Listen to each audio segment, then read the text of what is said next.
Yeah, I'm Chris McCormick, Product Marketing, and I'm joined by Shai. Welcome, Shai. Morning, Chris. So Shai and I today are going to talk to you or provide an update on best protection at Sophos, which is something we've always invested in maintaining at Sophos as a position. We want to maintain a position of offering the best protection in the industry. And this focus became doubly important last year when we started to see some of our competitors challenging us and outranking us in some of the comparative tests. So this year we've literally doubled down on improving our protection, and we want to take this opportunity to communicate a few things that are related to this topic to you guys.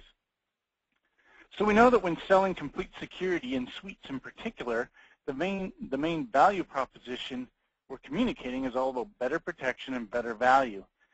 But sometimes I think the better protection message can take a backseat or gets forgotten altogether because everyone tends to focus on that better value and all the pricing advantages that the suites provide. So we want to take this opportunity to help you start a conversation around that first part, the better protection aspect. So we're going to start out with a review of some quick discovery questions that hopefully at least a few of you will get something out of to help start a conversation about better protection. And we're going to then review the threats so we can appreciate how our protection works better, hopefully in a way that you can then articulate to a prospect or partner.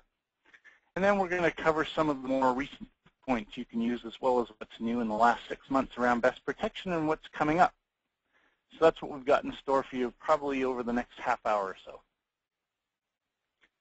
Now, a lot of you probably have better questions than what I've put up on this slide, but hopefully there's a new angle for at least some folks amongst us. They're a little bit more creative than just asking, what do you have today and when is it up for renewal, which is probably the most common question everybody asks. But you know, try to start a conversation around best protection by asking things like, what kind of threats your customer is currently dealing with, or in their last malware incident, what do they think failed them, or what might have improved their chances of avoiding infection? And or, you know, ask them how many times or how much time they're currently spending on infection cleanup, and I'm sure they're going to say something like they spend too much time, which is probably true.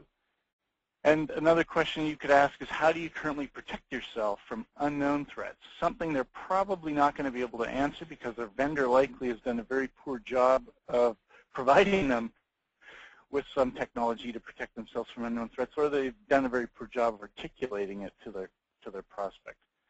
Hopefully that's not a problem we're going to have. So the answers you're going to get about what threats they're seeing are likely going to vary, but a lot are probably going to say something like fake AV or web threats are going to be amongst the most prominent. That's not really surprising because they're the most obvious ones. But there are a lot of attacks that go silently undetected that they may not even know they're being exploited. So I'm sure what's on this slide might be a lot of review for some of you, especially if you keep up to date on the threat report and the threat landscape, but there are some useful facts here. For example, malware today is a numbers game. It's extremely high volume. We're cataloging an average of 30,000 new malicious sites daily, of which we figure about 80% are considered legitimate trusted sites, or sites that are there for some other reason than just hosting malware. They're real sites, and they've been exploited. And thanks to server-side polymorphism, we see malware changing dynamically. Every time someone loads a page on an infected site, the malware is changing, making it impossible for old signature technology to keep up with it. So the number of samples has really become mind-numbing. It's just mind-boggling. And there's a profit focus to it today, too. The malware authors and hackers are after money, whether it's selling corporate customer data, stealing identities, selling this stuff on the black market. They're also trying to subvert systems, too, into being part of their malware distribution network or botnet or worse. And it's also extremely complex, today's malware. It's very sophisticated stuff, difficult to detect, and very stealthy as well. And the bottom line is that web threats do dominate today, accounting for about 85% of malware. So it's worth looking at how an attack, like a web attack, works in order to better understand how our protection works better.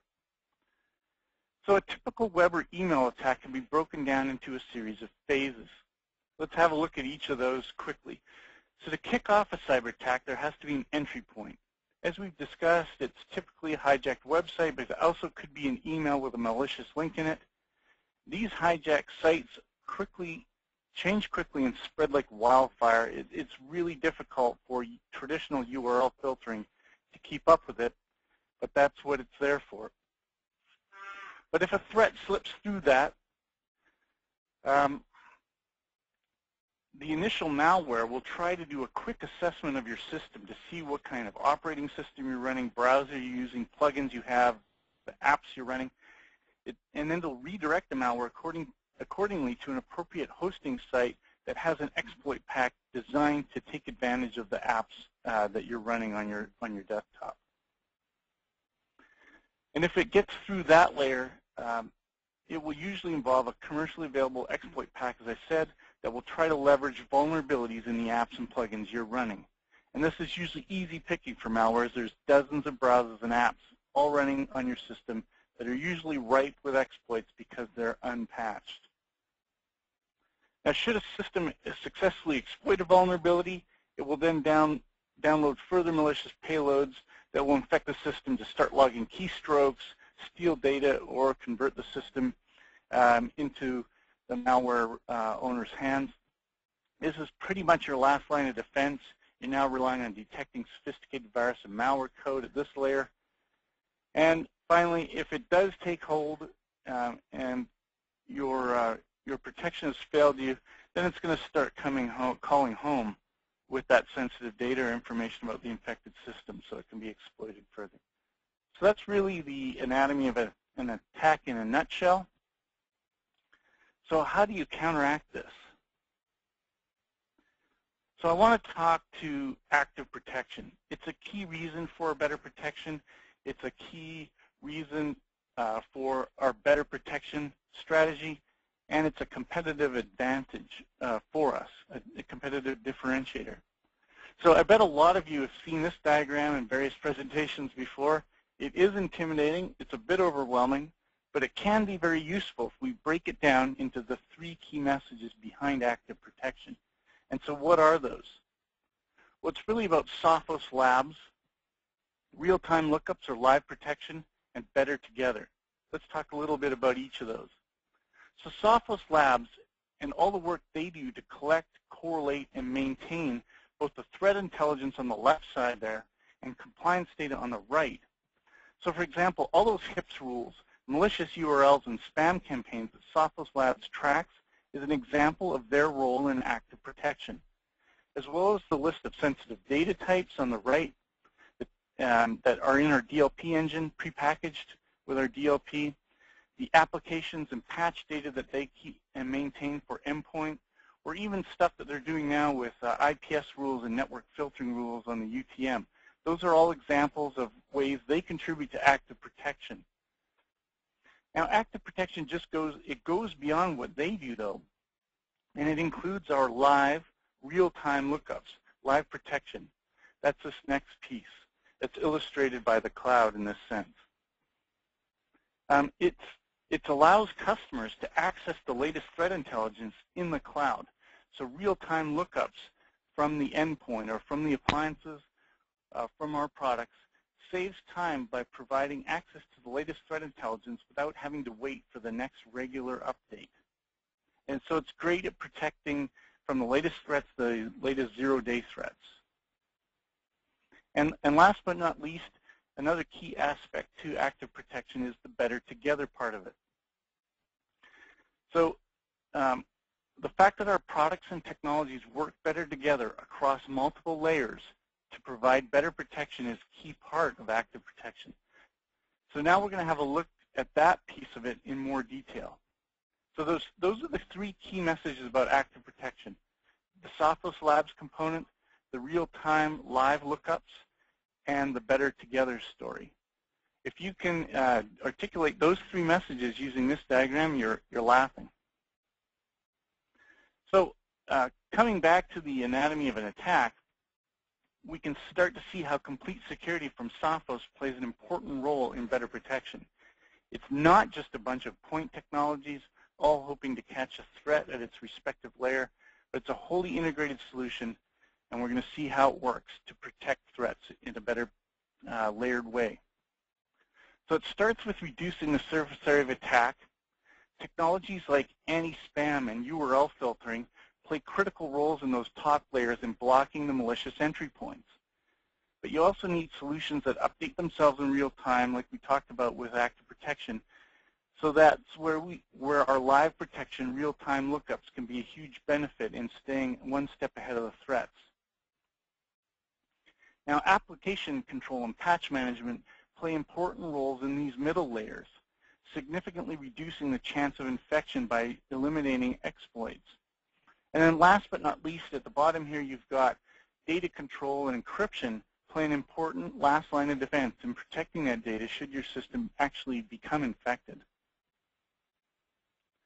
But to prevent infection, you have a number of technologies working on your behalf, thanks to Sophos Threat Engine, that are going to stop attacks and breaches at a variety of layers because this engine exists in all of our products.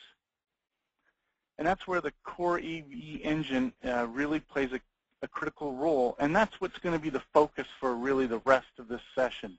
And that's what Shai is going to talk about in a lot more detail now. And so now that we've set the stage with what the threat looks like, how our technology plays an important and active role, if you like, in providing better protection, I'm going to turn it over to Shai, who's going to talk to us about, the latest proof points and what's new and what's coming next with our protection.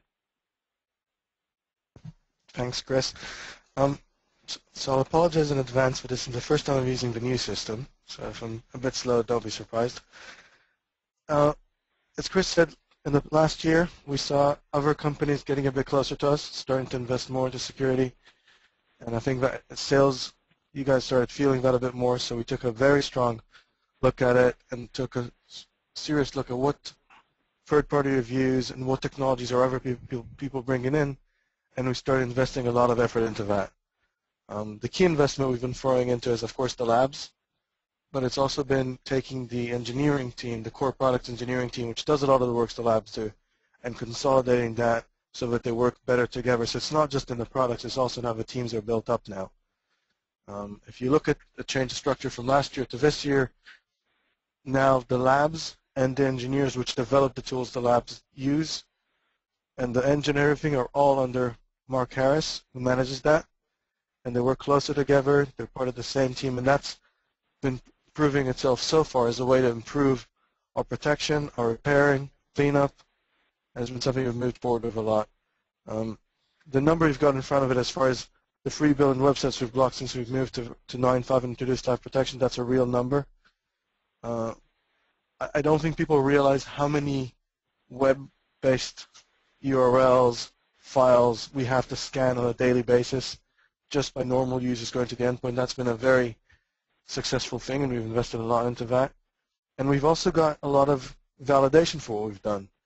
We've moved into an advanced plus class in AV comparators, which is one very common. We consistently sit at the top 3 in their performance test.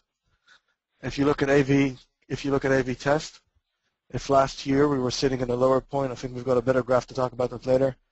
We're consistently certified. We work very closely with them. This is across both our mobile and our AV product. And so we've been investing a lot into these tests to move ahead with it. You just let me know when you want to go to the next slide, Shai. If you can move to the next slide, it's probably better because I think that one's got a bit more data from me. So do you want to look at the graph yet? Let's look at the graph and then let's come back to this. That's probably going to work a bit better. Okay. So what we did last year, we sat down with marketing. We had a representative, I think Mike McGinnis was in that meeting as well, and we kind of set the bar as far as what do we need to provide to you guys in order for you to be able to come into meetings and lead with protection and not have to back off from